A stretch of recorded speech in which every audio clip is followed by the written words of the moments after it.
நீதி வழங்கும் போது அண்ணன் தம்பி சொந்தம் பந்தம் பணக்கார ஏழை எதையுமே பார்க்க கூடாதுடா. நாயத்தை மட்டும் தான்டா சொல்லணும். தலைவர் ஒரு ஒரு கதை சொன்னவர் தான் இறந்தாலும் பரவாயில்ல, நான் உயிர் கொடுக்கறதுக்கு தயார், ஆனால் எனக்கு பிறகு ஒருவன் வருவன்னு சொன்னேன். கண்ட இனம் நீங்கள் உங்களுடைய இனத்தை உயிரோட வச்சு தாட்டிருப்பீங்க. ஒரு ஆளை இருத்தி சப்பானி இருக்க வச்சு வீட்டு கட்டி தாட்டு இருக்குல்ல. ஆனா இது அரசாங்கமால நடந்தது. என்னன்னு சொன்னால் அவன் கொண்டு போய் அவனை உயிரோட இருத்தி அதுக்குள்ள மண்ணை போட்டு தாட்டிருக்கிறான். அவர் செய்யறது பெருமை, அவர் செய்யறது கஷ்டம். இங்க வந்து அப்படி செய்யறதே கஷ்டம். ஒரு 10 பேரை வச்சு கஷ்டம். நான் வந்து முயற்சி செய்து நான் என்ன ஏமாத்தி போட்டேன். என்ன விஜய் வந்து நான் சொல்றேன், நான் பயம் இல்லை, எனக்கு பயம் இல்லை. யார் விஜயா இருந்துட்டு போட்டோம் எந்த நாட்டுங்க உதவி சேர்ந்தவர் இல்லத்தானே. அப்ப நான் கதைப்பேன். சேரும் பட்சத்திலே கந்தையா பாஸ்கரனோட கூட்டணி சேர்வீர்களா அல்லது இந்த பழம்பெரும் அரசியல் கட்சிகளுடன் கூட்டணி சேர்வீர்களா?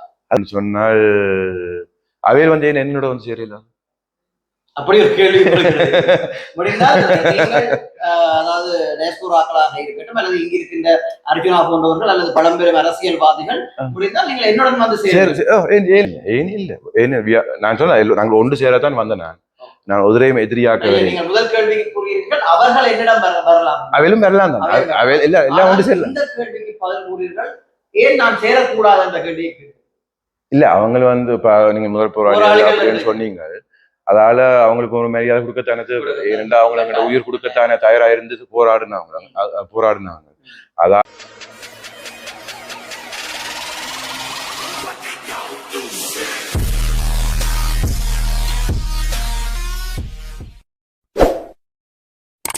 ஆண்டுக்கு முதல் நீங்க பாத்தீங்கன்னா என்றால் இந்தியாவில மகாத்மா காந்தி ஒரு பயங்கரவாதியா தானே இருந்தார். அதுக்கு பிறகு இப்ப எல்லா புத்தகத்திலயும் உலகம் முழுவதும் மகாத்மா காந்தி என்ற பேர் அடித்தானே. அப்ப யோசிச்சு பாருங்க, அது பயங்கரவாதி என்ற ஒரு சட்டம் போட்டால் அவனை வச்சு என்ன செய்யலாம்? கொலை செய்யலாம், எவ்வளவு ஆண்டுகள் அவனை ஜெயிலுக்குள்ள போடலாம், சிறைக்கு தண்டனை கொடுக்கலாம். அந்த சட்டத்தை வச்சு எங்களை அமுக்கி போட்டான் அந்த சட்டம். ஆனா நானே ராத்திரி படுக்கல, இந்த வீட்டுக்கு முன்னால் ஒரு பொம்பர் வந்து 87, 85ஆம் ஆண்டு ஒரு பொம்பர் வந்து குண்டு போட்டால் யாருக்கு பயங்கரவாதி விதமா நடந்தது? நான் சின்னவனா ஒரு வீட்டுல இந்த வீட்டை படுத்திருக்கிறேன். 1 மணி 2 மணிக்கு ஒரு பொம்பர் வந்து இந்த வீட்டுக்கு பார்த்து ஒரு குண்டு போடுச்சு. அப்ப யாருக்கு மேல பயங்கரவாதித்தனம் நடந்தது? நான் அப்ப பயங்கரவாதின்னு சொல்லினது அங்கிட்ட படியல் எனக்கு தெரிஞ்ச படியல் எல்லாரும் எடுத்து போனவங்க. என்னோட படிச்ச வயசு 30 இறந்துட்டுனாம். அப்ப இறந்துட்டுனாம். அவங்களும் பயங்கரவாதி இல்லை. அவங்க வந்து தந்த சுதந்திரத்துக்கு போராட போனவங்க. அதை பயங்கரவாதியாக்கி அவங்களுக்கு ஒரு கடுமை தண்டனை அவங்களை அழிக்கோம்னு சொல்லி தானே செய்தாவே. என்னன்னு சொன்னா 2002 2003 4 5ஆம் ஆண்டு அந்த நடந்த சமாதான பேச்சு நடந்ததாங்க. அப்ப என்ன ஒற்றுமையாக போயிருக்கலாமே, போயிருந்தால் ஒரு பிரச்சனை முடிஞ்சிருக்குமே. ஏன் 2002 ஒற்றுமைக்கு நீங்க சமாதானிச்சீங்க, சமாதானத்துக்கு சமாதானிச்சீங்க. அரசாங்கத்தை கேட்கிறேன், ஏன் 2001ஆம் ஆண்டோ 2ஆம் ஆண்டு தான் சமாளிச்ச அந்த ஒற்றுமைக்கு சமாதானிச்சு தமிழீழ புலிகளுக்கு போட்ட பயங்கரவாத இலங்கை எடுத்தவே இல்லை. எடுத்தப்பதான் அவங்களும் பயங்கரவாத அதுக்கு அந்த ஒத்துக்கொண்ட விடுதலை புலிகள். ஏன் சமாதானத்துக்கு போனீங்க? நீங்க உங்களுக்கு தெரிஞ்சா அவன் பயங்கரவாதின்னு சொன்னால் என்னத்துக்கு சமாதானத்துக்கு போய் வெளிநாட்டு அங்க இங்க எல்லாம் போய் கழிச்சீங்க? இது ஒரு நல்ல கேள்வி. இவ்வளவு காலம் எந்த ஒரு ஊடகத்திலேயும் இந்த கேள்வி வரவில்லை. அதாவது நீங்கள் கூறுகிறீர்கள், அது தெளிவாக கூறுகிறீர்கள், விடுதலை புலிகள் பயங்கரவாதிகள் என்று சொல்றீர்கள் என்று யார் முத்திரை குத்தப்பட்டது? இலங்கை அரசாங்கத்தால், இந்தியாவுடைய அனுசரணையோடு இலங்கை அரசாங்கத்தாலே தமிழீழ விடுதலை புலிகள் பயங்கரவாதிகள் என்ற முத்திரையை குத்துகிறீர்கள். ஆனால் அப்படி முத்திரை குத்தப்பட்ட பயங்கரவாதிகளுடன் ஏன் நீங்கள் பேச்சுவார்த்தைக்கு சமாதான பேச்சுவார்த்தைக்கு சென்றீர்கள் என்ற கேள்வியை நான் நினைக்கின்றேன் ஊடகங்களிலே நான் இப்படியான ஒரு கேள்வியை யாரும் கேட்டதில்லை. நீங்கள் கேட்கிறீர்கள். இதற்கு இந்த அரசாங்கம் தான் பதில் சொல்லுவேன். ஏன்னு சொன்னால் நான் 2002ஆம் ஆண்டு இங்க வந்தேன், 2003 வந்த நான், 2004ஆம் ஆண்டு வந்த நான். அப்பக்குள்ள நான் நேற்று 2002 3 வரைக்கும் நான் நினைச்சேன் கொஞ்சம் முன்னேறி இப்ப சமாதானம் வந்து ஒரு விடுதலை எங்களுக்கு கிடைக்கும் தான் நினைச்சேன். உண்மையா அப்படித்தான் நினைச்சேன். பேந்து திடீர்னு கருணாவை எதிரியாக்கி தமிழன் எதிரியாக்கி ரெண்டா பிரிச்சு பேந்து புலிப்படையும் மோத விட்டு எங்களை அந்த பலத்தை குறைச்சு அதுக்கு பிறகு 2004 சுனாமியால பெரிய பாதிப்பு தமிழக விடுதலை புலிக்கு நடந்தபடியால் கடற்கரை பக்கம் நடந்தபடியால் ஆமிக்கும் நடந்தது, இலங்கை புலிப்படைக்கு நடந்தது. அதால வந்த பணம் இருக்குல்ல, அங்க உலகம் முழுவதும் இல்ல கணக்க காசு, பில்லியன் கணக்க காசு கொடுத்தது, அந்த காசு எடுத்து எங்களை அழிச்சது. காசு திடீரென்று அந்த காசு வந்த உடனே சமாதானத்தை நிப்பாட்டி போட்டு போற தொடங்கி புலிக்கு மேல ஒரு சாட்டை தோட்டி இருக்கலாம். யாரு அதெல்லாம் நான் கவனிக்கல. என்ன நடந்ததுன்னு தான் நான் ஆலோசனை. யாரு அப்பாவுக்கு ஆட்சி இருந்தது ஆட்சி இல்லைன்னு நான் கவனிக்கல. என்னத்துக்கு அது சமாதானத்துக்கு போனீங்கன்னு நான் கேட்கிறேன். முக்கியமா நாங்கள் இதுக்கு வருவோம். உங்களுடைய கேள்வி தற்போது இருக்கிற அரசாங்கத்தில் ஒரு கேள்வி, நீங்கள் புலம்பெயர்ந்திருந்து வாழ்ந்திருந்தீர்கள், இப்போது இங்கே வந்திருக்கிறீர்கள், வடமாகாண சபையிலே களமிறங்க போகிறீர்கள் என்று அறிவித்திருந்தீர்கள். அந்த வகையில் மக்கள் மத்தியில் மக்களோடு மக்களாக இப்போது இருக்கிற அரசாங்கத்தை ஒரு கேள்வி கேட்க வேண்டும் என்றால் என்ன கேள்வி கேட்கிறீர்கள்? எங்களுக்கு விடுதலை தாங்க கேள்வி. நான் கேட்கல, எங்களுக்கு விடுதலை வேண்டும் கேள்வியில். ஏன்னா இந்த யுத்தம் நான் பிறந்த 83ஆம் ஆண்டுலேருந்து 2009ஆம் ஆண்டு வரையும் நடக்குது. நானும் கேள்விகளை கேட்டு எத்தனை 1000 கேள்விகளை கேட்டும் ஒழுங்கான பதிலங்களுக்கு கிடைக்கல. இப்ப நியாயம் கேட்க போய் எத்தனை 1000 மக்கள் சொட்டு இப்ப செம்மணி தாக்குதல நீங்க பார்த்திருப்பீங்களே. இப்ப தண்டை இனம் நீங்கள் உங்களுடைய இனத்தை உயிரோட வச்சு தாட்டிருப்பீங்க. ஒரு ஆளை சப்பானி இருக்க வச்சு வீட்டு கட்டி தாட்டு இருக்குல்ல, பாத்தீங்களா? அப்ப தண்டை இனத்தை இப்படி செய்வீங்க, குடும்பப்படுத்துவீங்களா? ஏனென்ற ஒரு படம் ஒன்று இருக்கு, ஆப்ஸ் த பிளானெட் அஃப்னு சொன்னா, ஆங்கிலத்தில் என்ன சொல்றேன்னு தெரியாது, ஜெர்மனில் த பிளானெட் இந்த அஃபன் அப்பக்களை பார்த்து நான் பிளானெட் என்ன தெரியுமா? Planet monkeys. ஸோ ஒரு மங்கி ஒரு மெத்த மங்கியை கொலை செய்யாது. ஆனா அது 4 அறிவு உள்ள மிருகம், மனிதர்கள் 5 அறிவு உள்ள. அப்ப என்னத்துக்கு ஒரு மனிதனை கொண்டு போய் உயிரோட ஒரு கிணங்குகளை இருத்தி போட்டு மண்ணை போட்டு தாட்டனே? உண்டை என்ன மண்டாவது செய்திருப்பியா? நான் கேட்கிற கேள்வி, எனக்கு ரூமே இருக்கு கேட்கிறேன். உண்டை இனமன்னு சொன்னால் நீ ஒரு சிங்களவனை கொண்டு போய் உண்ட ஊர்ல அரசாங்கம் இப்ப ஒரு திருடன் பார்த்து கொலகாரன் போய் செய்யலாம், கொலகாரன் ஒரு திருடன் செய்யலாம், அது திருடன். ஆனா இது அரசாங்கமால நடந்தது. என்னன்னு சொன்னால் அவன் கொண்டு போய் அவனை உயிரோட இருத்தி அதுக்குள்ள மண்ணை போட்டு தாட்டிருக்கிறான். அது பிள்ளை. தண்டை இனம் என்றால் செய்திருக்க மாட்டான். செம்மணியை பொறுத்தளவிலே பலதரப்பட்ட இதுகள் வருகிறது. சப்பானி வைத்து இருத்தி மண்டையோட கலட்டி, அதை விட பச்சிளம் பாலர்கள் சூப்பி போத்தலோட ஸ்கூல் பேக் பாத்தீங்களா? தண்டை இனம் நீங்கள் கேட்கணும். இப்ப கேட்கிறேன், உங்களோட இனத்தை நீங்கள் தமிழனை செய்வீங்களா? செய்ய மாட்டீங்க. வேற இனத்தை தான் செய்வீங்க. அதான் உலகத்துல முழுதும். இப்ப இஸ்ரேல்ல நடந்தது கேட்டீங்களா? காசால இஸ்ரேல்காரன் தண்டை இஸ்ரேல் மேல குண்டை ஓட்டிருப்பான் இல்ல. அதே மாதிரி ஏமன்காரன் தண்டை கொண்ட சிறைகளை போட்டு கேஸ்ல போட்டு அடிச்சு கொலை செய்யிருப்பான, சேர்க்க மாட்டான். அதே மாதிரி ஒரு கருப்பன் மெட்ட கருப்பனை கொலை செய்யிருப்பான இல்ல. நாங்கள் ஒரு வேற ஒரு இனம் என்ற வழியாத்தான் இது நடந்திருக்கு. கூறுங்கள், தற்போது உங்களுக்கு தெரியும், ரீச்சாவை பொறுத்தவரை வரைக்கும் ஒரு புலம்பெயர்ந்த நாட்டில் இருந்துதான் இங்கே அவ்வளவு தன்னுடைய சொந்த நிதியை இங்கே செலவழித்து பெரிய ஒரு சுற்றுலா தளத்தை உருவாக்கி இருக்கிறார் இல்லையா? அந்த அவருடைய கெட்டித்தனம். ஆனால் டயஸ்போராக்கள் என்று கூறுகிற போது அதுக்கு நீங்கள் மடங்குவீர்கள். ஆமா தானே? போது ரீச்சா சந்தயா பாஸ்கரன் அவர்கள் இத்தனையோ கோடிக்கணக்கான முதலீட்டை இங்கே செய்திருக்கின்றார். கிட்டத்தட்ட 400 பேருக்கு நிரந்தர வேலையை அமைத்துக் கொடுத்திருக்கின்றார். 100 பேரை பகுதி நேர வேலையாட்களாக வைத்திருக்கின்றார். அது எங்களை பொறுத்தளவு வரைக்கும் எங்களுடைய மக்கள், யுத்தத்தாலே பாதிக்கப்பட்ட மக்களுக்கு பெரிய ஒரு வரப்பிரகாசமாக இருக்கிறது. தற்போது நிறைய சம்பாவிதங்கள் நடந்திருக்கிறது. உணவு திருவிழா, அந்த திருவிழான்னு சொல்லி அதுக்குள்ளே நிறைய நடந்திருக்கு. அது பலவிதமான விமர்சனங்கள் அதை பற்றி வருகிறது. அதுகளெல்லாம் ஒருபுறம் இருக்க, இன்று 400 தொடக்கம் 100 இங்கால இருக்கிறது. அந்த 500 குடும்பத்துக்கும் இவர் சோறு போடுகிறார் தான் சொல்ல வேண்டும். இவர்கள் உழைக்கிறார்கள், அதுக்கு ஒரு ஊதியத்தை அவர் வழங்குகிறார். அப்படியான ஒரு பெரிய தொழில் முயற்சியை அந்த இடத்துல செய்கிறார். செய்ததற்கு பிற்பாடுதான் மக்களுடைய அக்கறையில் அவர் அக்கறை காட்டுகிறார் திருப்பியும். அதற்கு பிறகுதான் அவர் வடமாகாண சபை தேர்தலில் நான் மக்களுக்கு ஏதாவது செய்ய வேண்டும் என்று களமிறங்க இருக்கின்றார். அப்படியான ஒரு ஐடியா, அப்படியான ஒரு திட்டம் உங்களிடம் இருக்கிறதா?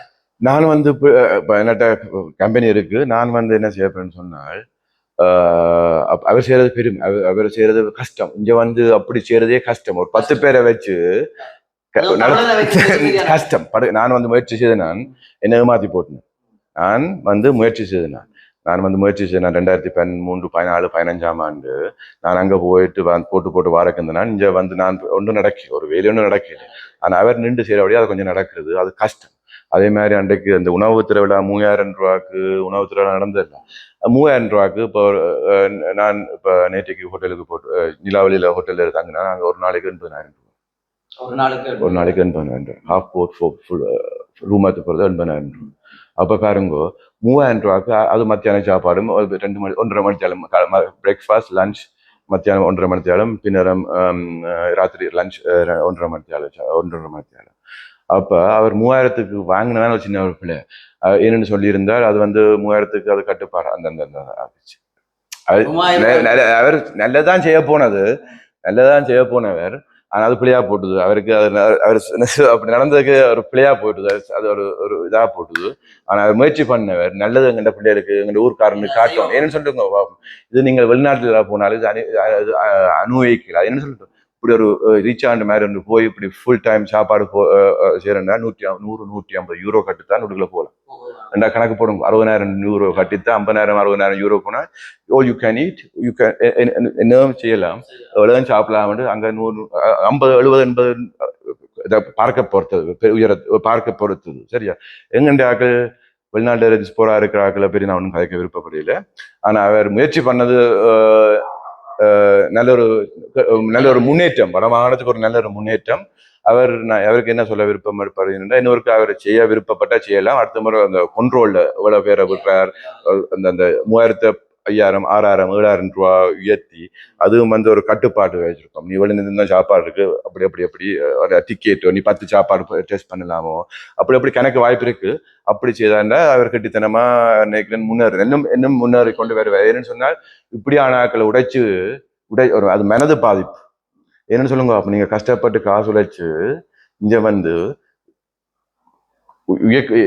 ஒரு தொழிலை உருவாக்குறீங்க, அவையில கஷ்டப்படுத்தக்கூடாதுன்னு நான் சொல்றேன். பார்த்து பண்றதுக்கு டயஸ்போராக்கள் திருப்பியும் வந்து ஒரு இன்வெஸ்ட் பண்றதுக்கு இங்கே வந்து அவருடைய காசை முதலீடு செய்வதற்கு பயப்படுவார்கள்.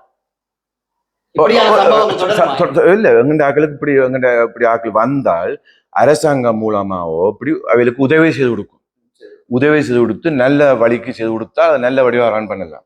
ஆனால் அவர் கஷ்டப்பட தனியா செய்யறதுக்கு அப்படி செய்யறது பெரிய கஷ்டம். எங்கண்ட ஆக்கள் நடத்துற கட்டுப்பாட்டுல வச்சுக்கிறதே பெரிய கஷ்டம். ஆனால் அவருக்கு ஒரு நல்ல ஒரு பிசினஸ் மைண்ட் இருக்கு. இல்ல அவர் செய்யறது அவர் அப்படி செய்தா எனக்கு ஒரு 10 வருஷத்துல நான் நினைக்கிறேன். அப்படி வேற செய்ய நான் அவருக்கே சொல்றேன். அப்படி வேற செய்தா என்ன முன்னேறி வரும். அவர் எஃபால்க்ராய்க்குன்னு சொன்னால் தமிழ் என்னன்னு சொல்றதுன்னு சொல்லி தெரியாது. நல்ல வழிக்கு வரும்னு சொல்றேன். அவரை பற்றி நான் பிள்ளையா சொல்ல. நீங்கள் கூறுகிறது அவருடைய பிசினஸ் டெவலப்மெண்ட் சம்பந்தமா தான் கூறுகிறீர்கள். ஆழமை இருக்கிறது, அதை விட ஒரு டெக்னிக்கல் இருக்கிறது, அதை விட முக்கியமாக பணம் இருக்கிறது அவரிடம். அதை பற்றி எனக்கு தெரியாது. இல்ல அவர் நேரடியாக நான் லங்காசதி ஊடகம் என்று நினைக்கிறேன். ஸ்ரீலங்கன் ருபீஸ் படி 5,000 கோடி சொத்து இருப்பதாக என்று நான் பார்வையிட்டு அந்த காணொலியும் என்னிடம் இருக்கிறது. நான் அதை தரவிறக்கம் பண்ணி வைத்திருக்கிறேன். 5,000 கோடிக்கு மேற்பட்ட பொறுமதி இருக்கிறதாக கூறியிருக்கிறார்கள். அதன் உண்மையான கருத்து எங்களுக்கு தெரியாது. ஆனால் அது அவருடைய தொழில்நுட்பம், அவருடைய பிசினஸ் என்று சொல்லலாம். ஆனால் அவர் தற்போது அரசியலில் இறங்க இருக்கின்றார். இதை மக்கள் ஏற்றுக்கொள்வார்கள். என்ன பிரச்சனைன்னு சொன்னால் பிசினஸ் செய்வோம், அரசியல் செய்யணும்னா அரசியல் செய்வோம். ஆனா பிசினஸ் இது போட்டு அரசியலுக்கு செய்யப்படும் சொன்னால் அது பிள்ளையா வராது. ஏனென்றா பிள்ளையா பேர்ந்து வந்து ஒரு பிள்ளையான பட்டங்கள் கிடைக்கும் என்று நான் நினைக்கிறேன். இது உங்களுடைய கருத்து. அவர் வந்து இப்ப அவரை பற்றி அரசியலை பற்றி நான் பெருசா பார்க்கல, என்ன கதைச்சது அதை பற்றி நான் பார்க்கல, அதை பற்றி எனக்கு தெரியாது. என்றாலும் நோய்த்தொழிலாளர் சொல்றேன். நோய்த்தொழிலாளர்னு சொன்னால் அவர் என்ன, அவர் பிசினஸ் செய்து அதே செய்து கொண்டிருந்தா நாட்டுக்கு நம்ம பிசினஸ் தானே முக்கியம். அவர் அரசியலுக்கு வந்தால் அதை தன் பிசினஸ் விடத்தானே செய்ய வேண்டும். அப்ப அது ஒரு கஷ்டம்னு நான் நினைக்கிறேன். ஆனா அவர் தான் முடிவெடுக்கும், அவர்கிட்ட முடிவெடுக்கும். நல்ல முடிவு. நீங்கள் கூறுவது நல்ல கருத்து.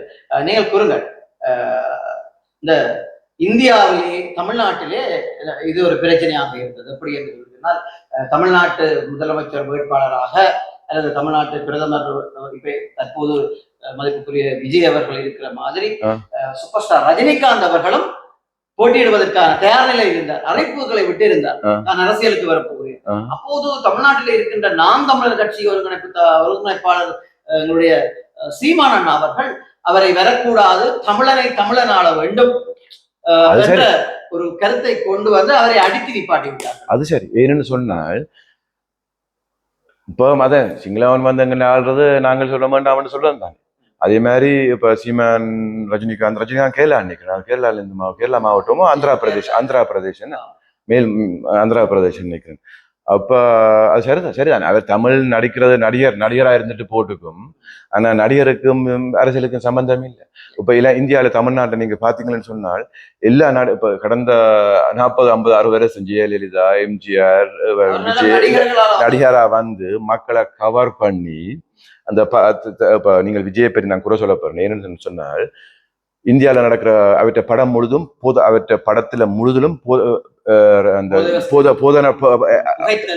கூடுதல் அது இல்ல, புகைத்தண்டு இல்ல, இல்ல கேங்ஸ், அந்த கேங்ஸ்டர் ரவுடி அந்த கடைசியான அந்த படத்திலையும் பார்த்துட்டு நான் நடுவில் நின்று போட்டேன். ஏன்னு சொன்னா ஏன்னா அந்த சின்ன பிள்ளைகள் அப்படின்னா அந்த படங்களை 18 வயசுக்கு பிறகு அந்த பார்க்க விடுவோம். ஏன்னு சொன்னால் சிறுவர் பார்க்க கூடாது அந்த படங்களை சிறுவர் பார்த்து, அதே மாதிரி நான் டாக்டரா வர இல்லாது, நான் சூப்பர் ஸ்டாரா வர இல்லாது, நான் கிரிமினல் ஆவார்.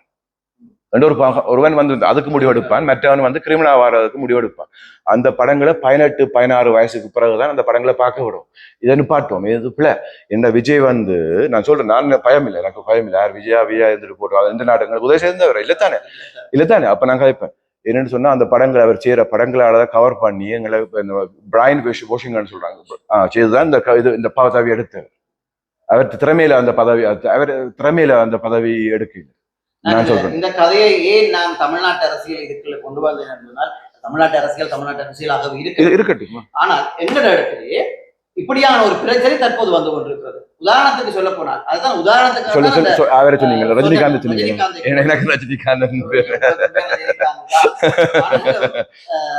இப்போது அர்ஜுனா ராமநாதன் அவர்கள் தான் அவருடைய பாராளுமன்ற உரிமையை ராஜினாமா செய்துவிட்டு அவருடைய பங்குதாரராக இருக்கின்ற கௌசல்யா நரேந்திரனிடம் அந்த உறுப்புரிமையை கொடுத்து விட்டு அவர் ரிசைன் பண்ணுகிறார்.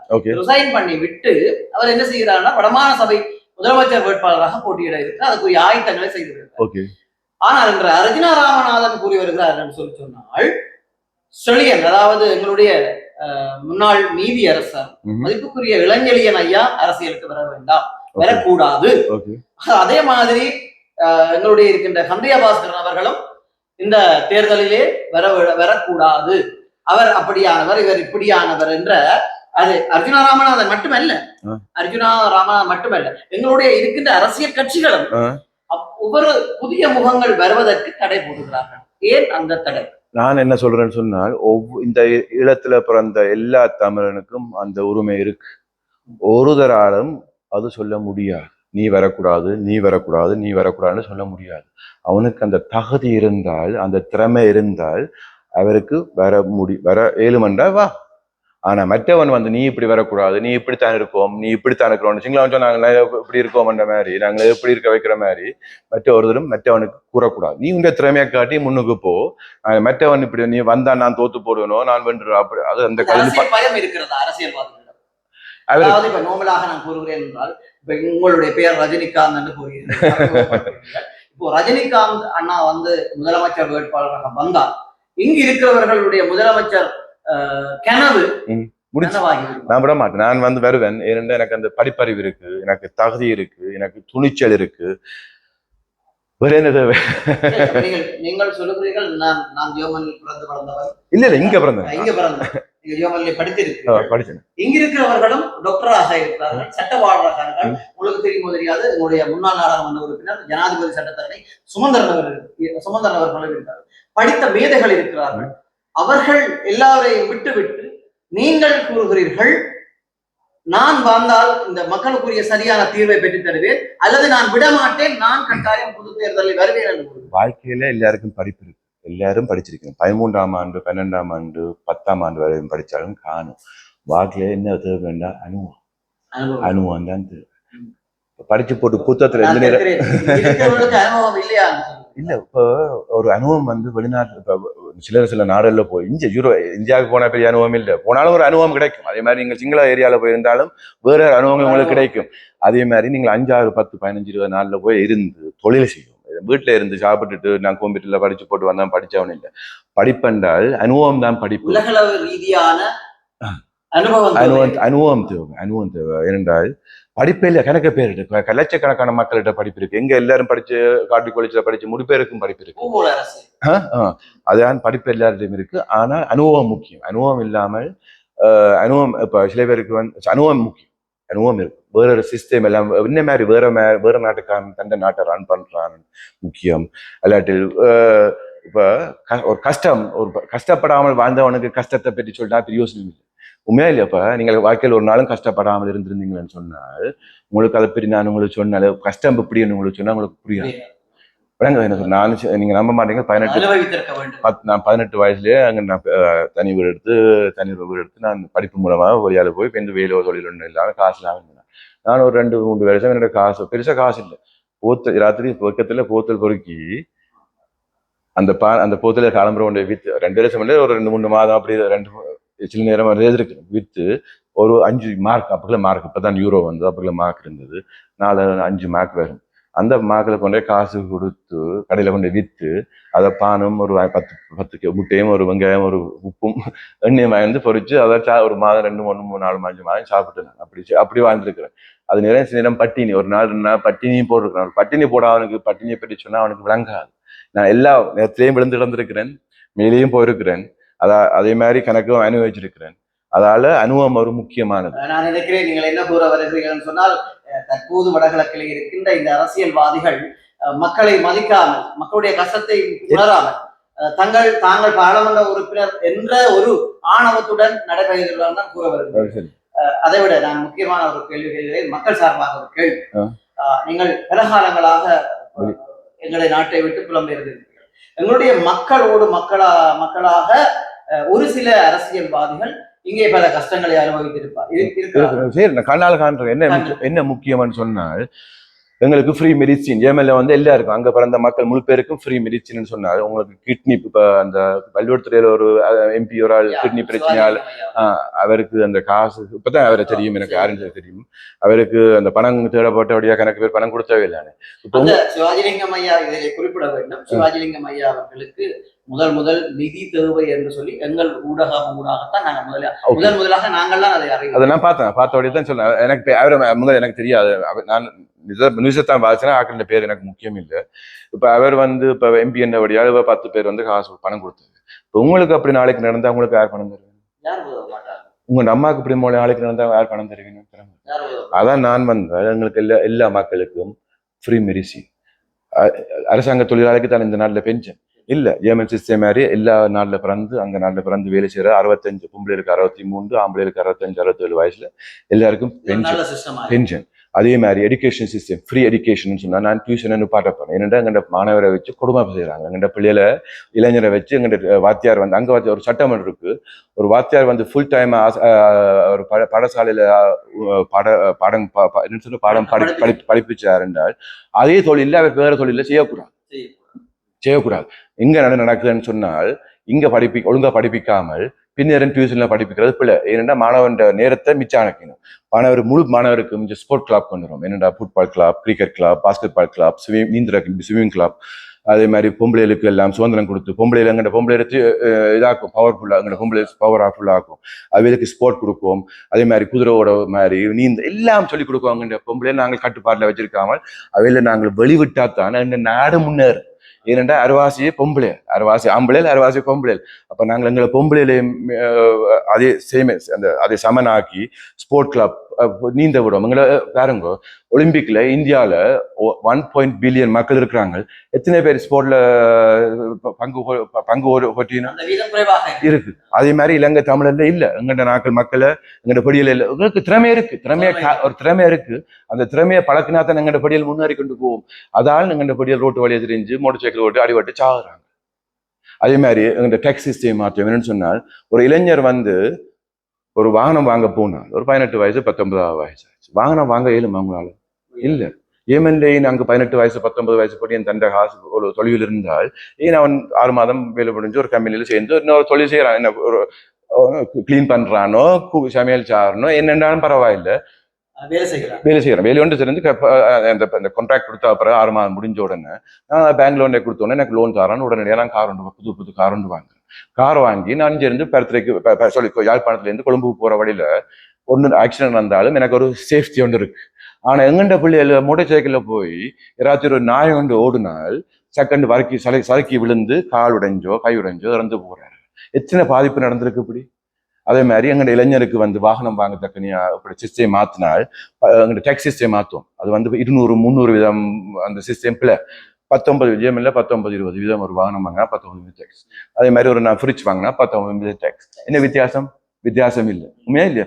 அப்ப நான் அந்த டேக்ஸ்களை மாத்தி அது மாதிரி வேற சிஸ்டமை மாத்தி நான் எனக்கு தெரியும் மருத்துவத்துறை அது ஃப்ரீ மெடிசின் சொன்னால் அங்க எல்லாரும் தொழில் செய்யும். சும்மா நான் கூறுவது என்னதான் மருத்துவத்துறை நீங்க கூறுகிறீர்கள், பாடசாலையிலேயே ஆசிரியராக கடமையாற்றிய ஒரு ஆசிரியர் டியூஷன் என்ற போர்வையிலே நிறைய குளறுபடிகள் செய்வார். அதே மாதிரி தான் அரச வைத்தியர்கள் என்னன்னு சொல்லுகிறது, பிரைவேட் ஹாஸ்பிட்டல்கள், அதாவது பிரைவேட் பார்மசிகளை நடத்தி வருகிறார்கள். பிரைவேட் ஹாஸ்பிட்டல்களை நிப்பாட்டு ஏன்னா அங்க ஒரு ஃபுல் டைம் ஜாப்பும் ஒரு மினி ஜாப்பும் செய்யலாம்.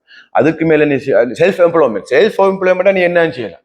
நீ செல்ஃப் எம்ப்ளாய்மெண்ட் என்ன தெரியும் தானே, எல்லாம் செய்யலாம். ஆனா நீ தொழிலாளியா அரசாங்கமோ அங்க வேலை செய்தால் இன்னும் ஒரு மினி ஜாப் செய்யலாம். அதுக்கு மேல செய்யலாது. அரசாங்க வைத்தியசாலையிலே நாங்கள் ஒரு டாக்டரை தேடுவோமாக இருந்தால் இருக்க மாட்டோம்.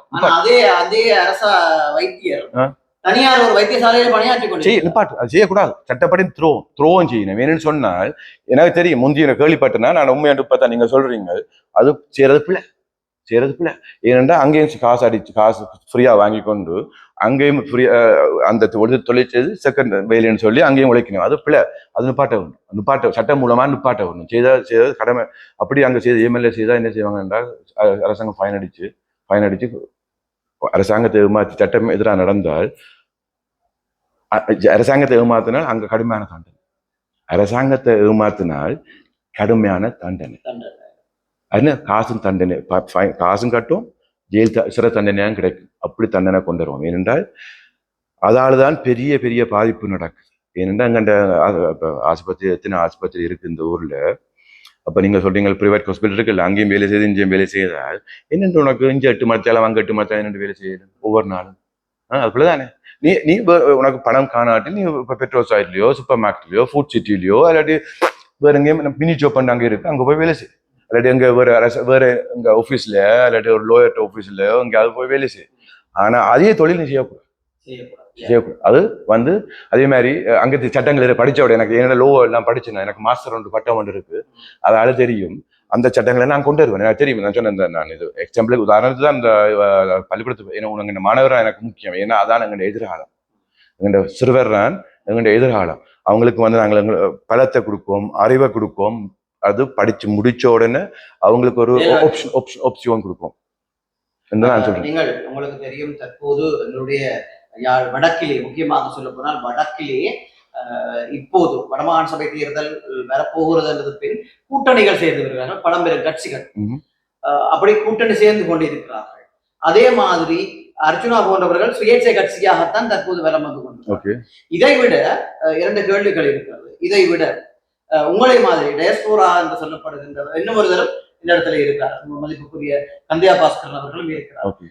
நீங்கள் இப்படி கூட்டணி சேரும் பட்சத்திலே கந்தையா பாஸ்கரனோட கூட்டணி சேர்வீர்களா அல்லது இந்த பழம்பெரும் அரசியல் கட்சிகளுடன் கூட்டணி செய்வீர்களா? அதை பற்றி நான் இப்ப அவன் நோக்கம் என்னன்னு தெரியும். எனக்கு வந்து நான் ஒரு கட்சி ஒன்று உருவாக்க முயற்சி பண்றேன். அது இந்த கட்சிக்கு அங்கே தமிழ் என்னன்னு சொல்றேன்னு தெரியாது, நீங்க சொல்லலாம். National democratic alliance. எனக்கு வந்து எங்களுடைய இனம் தேசியம் தான் முக்கியம். அதுக்கு பிறகு டெமோக்ராட்டின்னு சொன்னா எல்லாரும் கதைக்கும், வாயத்துல வந்து கதைச்சா தான் முன்னேறலாம். சுதந்திரம். அடுத்த கட்சி அலியான்ஸ் ஏன் அலியான்ஸ் சொல்றேன் காரணம் வந்து கிழக்கும் வடக்கும் ஒற்றுமை சேரும். கிழக்கும் வடக்கும் ஒற்றுமை சேரும். அதான் அலியான்ஸ். எங்களுக்கு கேள்வி நீங்க கேட்ட நீங்கள் நான் ஒரு கட்சியோட இப்ப சேர விருப்பம், கூட்டணி சேர மாட்டேன், இப்ப சேர விருப்பம். என்னன்னு சொன்னா நான் என்ற வேலையை ஒழுங்கா செய்ய, நான் தனியார் சுதந்திரமா இருந்து கழிச்சு நான் சுதந்திரமா ஒரு முடிவுக்கு வந்த பிறகு எனக்கு என்ன விருப்பம்னு சொன்னால் அவையில் வந்து என்னோட வந்து சேரல. அப்படி ஒரு கேள்வி முடிந்தால் அதாவது டயஸ்போராக்களாக இருக்கட்டும் அல்லது இங்க இருக்கின்ற அர்ஜுனா போன்றவர்கள் அல்லது பழம்பெரும் அரசியல்வாதிகள் முடிந்தால் நீங்கள் என்னுடன் வந்து இது ஒரு நல்ல கேள்வி. உங்களுடைய பதிலிடுங்கள். முக்கியமாக இன்னும் ஒரு கேள்வி. உங்களுக்கு தெரியும் 2009ஆம் ஆண்டுக்கு பிறகு, அதாவது விடுதலை புலிகளுடைய யுத்தம் மௌனம் வைக்கப்பட்ட பிறகு முன்னாள் போராளிகள், அதாவது புனர்வாழ்வு பெற்ற முன்னாள் போராளிகளை ஒரு தலைமைத்துவம் இல்லாமல் நிறைய போராளிகள் இருந்தார்கள். அதற்கு பின்னர் கொஞ்சமாக படிப்படியாக ஒரு கட்சிகளை, நான் நினைக்கிறேன் இப்போ 2 அல்லது 3 கட்சிகள் முன்னாள் போராளிகள் வழிநடத்தி கொண்டிருக்கிறார்கள். நான் நினைக்கிறேன் ஜனநாயக போராளிகள் கட்சிகள் ஒன்று இருக்கிறது, வேந்தன் அவர்களுடைய தலைமையில் இருக்கிறது. இன்னும் ஒரு கட்சி இருக்கிறது, புனர்வாழ்வு அளிக்கப்பட்ட முன்னாள் போராளிகள் என்று சொல்லி மன்னார்லே அவர் இருக்கிற, அவருடைய பேர் சரியா வருவது தெரியவில்லை. அவர் ஒருவர் இருக்கிறார் அங்கே, அவரின் தலைமை கிடையாத கட்சி என்கிறது. அதை விட இப்ப இதய பூமியா அல்லது புதிய பூமியா என்ற ஒரு கட்சியை உருவாக்கி கொண்டிருக்கிறார்கள். 3 கட்சிகள் இருக்கிறது. அப்ப உங்களுக்கு தெரியும், நீங்கள் விடுதலை புலிகளை ஆதரித்திருப்பீர்கள், விடுதலை போராளிகளை மதித்திருப்பீர்கள் என்று நான் நினைக்கின்றேன். அப்படி இருக்கிற பட்சத்தில் எங்களுடைய போராளிகளுடைய கட்சியோடு இணைந்தாவது செயல்படுகின்ற ஒரு திட்டம், எதிர்காலத்தில் ஒரு திட்டம் இருக்கிறதா? Why not? ஏன் இல்ல என்று சொல்றேன். Why not? ஏன் இல்ல. நான் சொன்னேன், நாங்கள் ஒன்று சேரத்தான் வந்தேன். நான் உதிரையும் எதிரியாக்க நீங்கள் முதல் கேள்விக்கு கூறுகிறீர்கள் அவர்கள் என்னிடம் வரலாம், அவையிலும் வரலாம் தான், எல்லாம் ஒன்று சேரலாம். இந்த கேள்விக்கு பதில் கூறுகிறீர்கள், ஏன் நான் சேரக்கூடாது என்ற கேள்விக்கு இல்ல. அவங்க வந்து நீங்க முதல் போராளி அப்படின்னு சொன்னீங்க, அதால அவங்களுக்கு ஒரு மரியாதை கொடுக்கத்தானே, ஏனென்றா அவங்க உயிர் கொடுக்கத்தானே தயாராயிருந்து போராடினாங்க. அதால எல்லாரும், நான் சொல்றேன், எல்லாரும் நாங்கள் ஒன்று சேர்ந்தா தான் நல்ல முடிவுக்கு வரும். நாங்கள் எதிரியா போனாலும் நான் இந்த வாத்தியார் 1985ஆம் ஆண்டு ஜெஃப்னா சொன்ன காலேஜ்ல படிக்கல சொன்ன பிரின்சிபல். அப்ப நான் 2ஆம் ஆண்டு 3ஆம் ஆண்டு படிச்சேன். நான் ஒரு தடியை வச்சு ஈஸியா முறிக்கலாம். ஒரு 10 தடியை ஒரு கட்டா கடைக்கு போட்டு முறிக்க இயலுமா? அதான் நான் சொல்றேன், நாங்க ஒன்று சேர்ந்தா தான் எங்களை முறிக்க இயலாது. ஒண்டா எல்லாம் பிரிச்சால் ஒண்டா முடிக்கலாம். வடிவாக அழகாக பதிலளிப்பீர்கள். நான் முதல் கேட்ட கேள்விக்கும் இப்போது கேட்ட கேள்விக்கும். ஆனால் நீங்கள் இந்த எங்களுடைய போராளிகள் கட்சிகளை வழிநடத்தி கொண்டிருந்த தலைமைகளுக்கு என்ன கூற விரும்புகிறீர்கள்? நீங்க திடீர்னு இந்த கேள்வி கேட்கறீங்களா, என்னென்னு சொல்றேன்றே தெரியாது. அதுக்கு நான் யோசிச்சு அடுத்த முறை சொல்றேன். அடுத்த இன்னொரு ஊடக இல்ல, நான் வருவேன். நாங்கள் யோசிச்சு அதுக்கு வந்து திடீர்னு எல்லாத்துக்கும் பதில் சொல்லலாது. அதை நான் யோசிச்சு ஆறுதலா அதை பதில் சொல்றேன். நீங்கள் நினைக்கிறீர்களா, இது ஒரு முக்கியமான கேள்வி, கோபப்படுத்த முக்கியமான கேள்வி. நீங்கள் நினைக்கிறீர்களா, கிட்டத்தட்ட விடுதலை புலிகளுடைய யுத்தம் நிறைவடைந்ததுக்கு பிறகு மக்களாக போராடியவர்கள் எல்லாம் இங்க இருக்கிறார்கள். அவர்களுடைய அரசியலை விட்டு நீங்கள் புலம்பெயர் தேசத்திலே இருந்து வந்திருக்கின்ற 2 டயஸ்போராக்கள் என்று கூறப்படுகிற, அதாவது மதிப்புக்குரிய ரஜினிகாந்த் அவர்கள் என்றாலும் சரி அல்லது கந்தையா பாஸ்கரன் என்றாலும் சரி, அவர்களுக்கு மக்கள் ஆணை வழங்குவார்கள் என்ற நம்பிக்கை உங்களுக்கு இருக்கிறதா? நான் என்ன சொல்ல வரேன்னு சொன்னால், நான் 1985-86ஆம் ஆண்டு ரேடியோல கேட்டேன். அப்ப தமிழக விடுதலை புலிகளின் தலைவர் ஒரு கதை ஸ்பீச் சொன்னவர், தான் இறந்தாலும் பரவாயில்லை, நான் உயிர் கொடுக்கறதுக்கு தயார், ஆனால் எனக்கு பிறகு ஒருவன் வருவன்னு சொன்னேன். எனக்கு பிறகு ஒருவன் வருவான். இல்ல இல்ல அங்க அழிச்சாலும் இந்த யுத்தத்தை அழிச்சா இந்த படையை அழிச்சாலும் பரவாயில்லை. ஆனால் இந்த ஈழத்துக்கு போருக்கு வேற நாங்கள் வருவோம் வேற ஒருவன் அங்கே இருந்து வருவான். வருவான்னு சொன்னா அது யார் உருவத்திலேயாக இருக்கலாம். இருக்கலாம், அந்த பாஸ்கரனாக இருக்கலாம், அல்லது ரஜினிகாந்தாக இருக்கலாம், இருக்கலாம், அர்ஜுனாவும் இருக்கலாம் அர்ஜுனாவாக இருக்கலாம். சொன்னேன். அதுதான் நெச்சுத்தான் நான் மறக்கல. சின்ன கேட்டு நான் மறந்து என்ன சொன்னார். உண்மையிலே நல்ல பதில். மக்கள் கட்டாயம் உங்களுக்கு ஆணைய வழங்குவார்கள் என்று நான் நினைக்கிறேன். அதை நீங்கள் கூறிய பதில் யாருடன் கொண்டு வந்து ஒப்பிட்டீர்கள். ஆனால் ஒரு விடயத்திலே தேசிய தலைவர் அவர்கள் கூறுகின்ற போது என்னுடைய இந்த போராட்டத்தை நான் புலம்பெயர் மக்களிடம் கையளிக்கிறேன் என்று கூறியிருக்கிறார் அல்ல.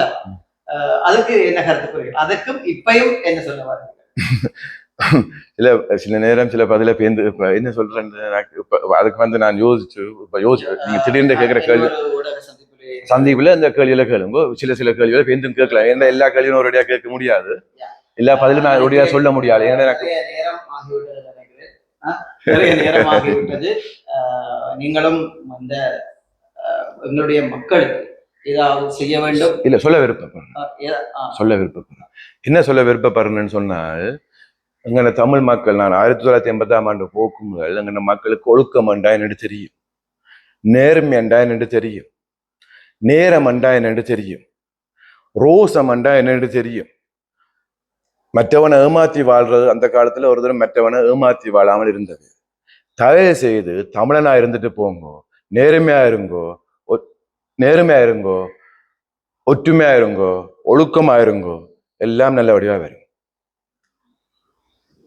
நான் நினைக்கிறேன் ஒரு பாரதூரமான விஷயங்களை அவர் கூறியிருக்கின்றார். உண்மையிலேயே அவர் கூறுகிற மாதிரி ஒரு காலத்திலே அப்படி இருந்தது.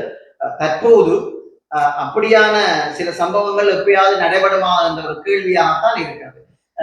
நான் நேற்றைய ஒரு காணொலியிலே கூறியிருந்தேன், என்னுடைய காணொலியிலே கூறியிருந்தேன், நாகரிகமாக கதைகள். ஒரு ஊடகத்துக்கு வந்தால் நாகரிகமாக பதில் சொல்லுங்கள்.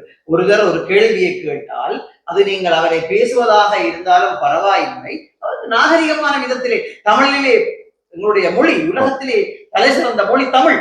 தெரியுமா? நிறைய நாகரிகமான மொழிகள் இருக்கிறது. அந்த நாகரிகமான மொழியிலே அவர்களுக்கு பதிலளியுங்கள் என்று கூறியிருந்தேன். அதைத்தான் என்று நீங்கள் வேற விதமாக சொல்லியிருக்கீர்கள். நாகரிகமாக நடாவுங்கள் என்று கூறுகிறீர்கள். இன்று எங்களுடைய மதிப்புக்குரிய ரஜினிகாந்த் அண்ணா அவர்கள் இந்த தனிவாகை கலையகத்துக்கு வந்ததை வைத்து நாங்கள் மகிழ்ச்சி அடைகிறோம். இன்னும் ஒரு தடவையும் அவர் இந்த கலையகத்துக்கு வருவதாக கூறியிருந்தார். உங்களுடைய பணி சிறக்க வேண்டும், உங்களுடைய முதலமைச்சர் கனவுகள் நனவாக வேண்டும், அதைவிட முக்கியமாக உங்களுடைய சேவை எங்களுடைய நாட்டுக்கும் எங்களுடைய மக்களுக்கும் இருக்க வேண்டும் என்பதை கூறிக்கொண்டு இன்னும் ஒரு காணொலியூடாக உங்களை சந்திக்கும் வரை உங்களுடைய விடைபெறும் நான் உங்கள் ஆர்கே ரஜி. என்னுடன் இணைந்திருக்கிறவர் ரஜினிகாந்த். வணக்கம். வணக்கம். நன்றி.